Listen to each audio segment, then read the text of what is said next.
अच्छा, मेरा पहला ही सेल्स नंबर पे ही है टीवीएस मोटर। सेल्स इनकी 12% के आसपास बढ़ के आई है और टू व्हीलर सेल्स ठीक ठाक रही। कितना 3,44,000 गाड़ियाँ इन्होंने बेची हैं। एक्सपोर्ट भी इनका बढ़ा, लेकिन ईवी सेल गिर गया यार इनका। वो स्कूटर हमको लगता नहीं बिक रहा ज़्यादा, बहुत जिसके दम पे स्टॉक बहुत फायर कर रहा था। तो वो जब मैंने पढ़ा तो ये एक नंबर देख के मेरा मन हुआ इसको रेड रखना चाहिए। फिर बाकी नंबर ओवरऑल अच्छे थे। मोटरसाइकिल 22% बिकी है तो रख लिया ग्रीन में, लेकिन अंदर मेरी आत्मा ये स्कूटर नहीं बेच पा रहे यार, ईवी सबसे ज़्यादा बिक रहा है इनका। खैर एनीवे ग्रीन में रखिए टीवीएस मोटर को। एबी फैशंस में इसको दो हिस्सों में कंपनी को बांटना चाहते हैं। मुद्रा फैशन और लाइफस्टाइल बिजनेस को अलग, दोनों लिस्टेड एंटिटी होंगी। दोनों में अलग अलग बिजनेस होंगे। एक में वैल्यू रिटेल, एथनिक और लग्जरी, डिजिटल ब्रांड, ये सब चीज़ वो अलग अलग कंपनीज़ में डालेंगे। तो अभी और डिटेलिंग जब इसकी आएगी तो इसके इन्वेस्टर्स को पता चलेगा, लेकिन आज इसको ग्रीन में रखना चाहिए एबी फैशंस को।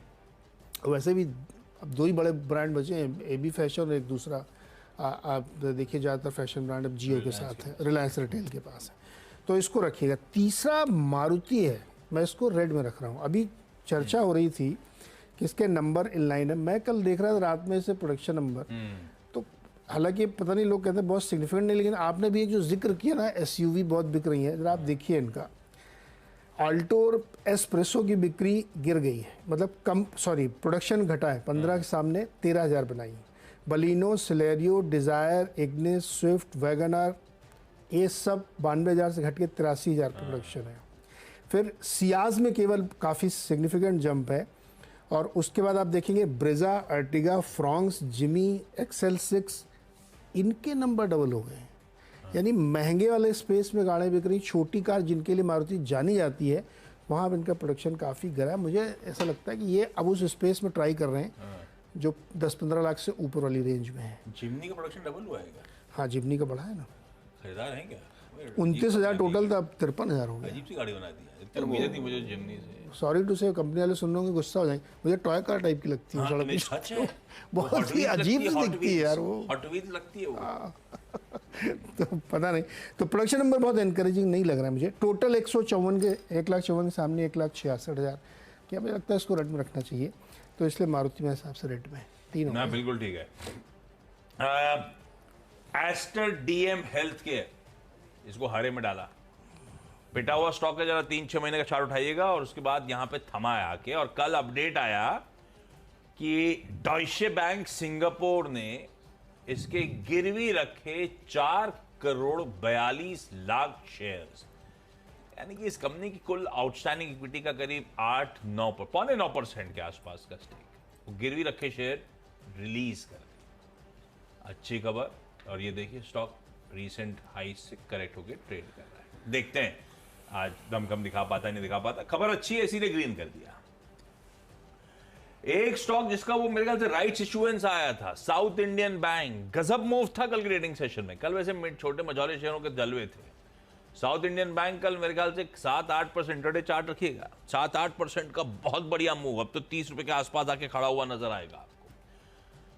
मैं फिर भी लाल ले जा रहा हूं क्योंकि थोड़े से सबड्यूड से मुझे आंकड़े दिखे। साल दर साल इन्होंने अपनी रिलीज में लिखा है, लेकिन साल दर साल देखते नहीं है अपन सिर्फ हेडलाइन नंबर्स बैंक्स के साल दर साल देखते हैं। हेडलाइन नंबर से मेरा मतलब है एनआईआई, मुनाफे का नंबर देख लीजिए साल दर साल, बाकी इंटरनल्स अपन आएंगे सीक्वेंशली। ग्रॉस एडवांसेस में 3%, 3.5% के आसपास क्यू ऑन क्यू का जंप। कुल डिपॉजिट्स 2.8% का जंप। आंकड़े तो सबड्यूड है, तो मैंने इसको लाल रखा है। पर अच्छे, बहुत अच्छे मूव्स और दिन के हाईज पे जाके कल बंद हुआ है। तो स्टॉक की चाल कुछ कह रही है, अपडेट कुछ और कह रही है, इसीलिए जरा वॉच आउट करेंगे। पर इसको रखा लॉजिकली लाल है इस सबड्यूड से क्वार्टरली अपडेट के बीच। फिर एक रिसेंटली लिस्टेड कंपनी थी मुक्का प्रोटीन्स। मुक्का प्रोटीन्स ने कल अपडेट दिया कि इनको कुछ 2-1 एंटिटीज हैं, उनसे फिश मील बनाने का काम ही करती है ये। फिश मील की सप्लाई के लिए $60.43 लाख इक्विवेलेंट परचेज ऑर्डर मिला है। लकीली उन्होंने खुद ही गणित कर दिए, 50-51 करोड़ रुपए के आसपास का ऑर्डर है। और अब इनकी एकदम से ऑर्डर बुक स्वेल होके 150 करोड़ रुपए के पार चलेगी, क्योंकि एक मीनिंगफुल, इनके हिसाब से एक मीनिंगफुल ऑर्डर 50 करोड़ पे प्लस का आता हुआ, पर ये स्टॉक कल 5-5.5% हरे में था।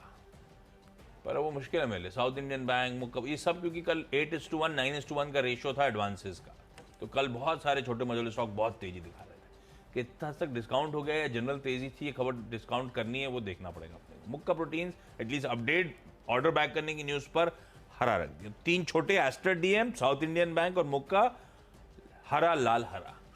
हरा लाल अपनी पूरी टीम ऐसी चल रही है। ओके अच्छा, अपनी अब चौथा आला रेड में।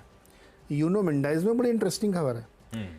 ये होंडा मोटरसाइकिल के लिए कुछ इक्विपमेंट बनाते थे ऑयल फ्यूल से रिलेटेडली, तो उसमें लीकेज आ गया, तो HMSI को ग्लोबल रिकॉल करना पड़ा। तो उन्होंने इनको एक बिल भेजा कि भाई आपकी चक्कर में हमारा रिकॉल हो रहा है। इज्जत भी खराब हो गई। तो इनके हिसाब से टोटल 2-3 करोड़ का माल था, लेकिन उन्होंने बिल भेजा 76 करोड़ का, क्योंकि जहाँ जहाँ से मंगानी पड़ी उसकी ट्रांसपोर्ट कॉस्ट, ये टैक्स, वो सब टोटल मतलब बिल बनाए 76 करोड़ इनको थमा दिया है। अब ये इनको झेलना, हालांकि कंपनी कह रही है कि इंश्योरेंस होता है इनका, तो इसमें इनको मिल जाएगा, लेकिन आज रेड में रखिए चूँकि खबर है। तो 5वां 6वां वोल्टास और ब्लू स्टार, यह खबर सुबह बताई गई कि बहुत भयंकर गर्मी पड़ने वाली है, भयानक गर्मी। तो AC तो गुरु बिकेंगे।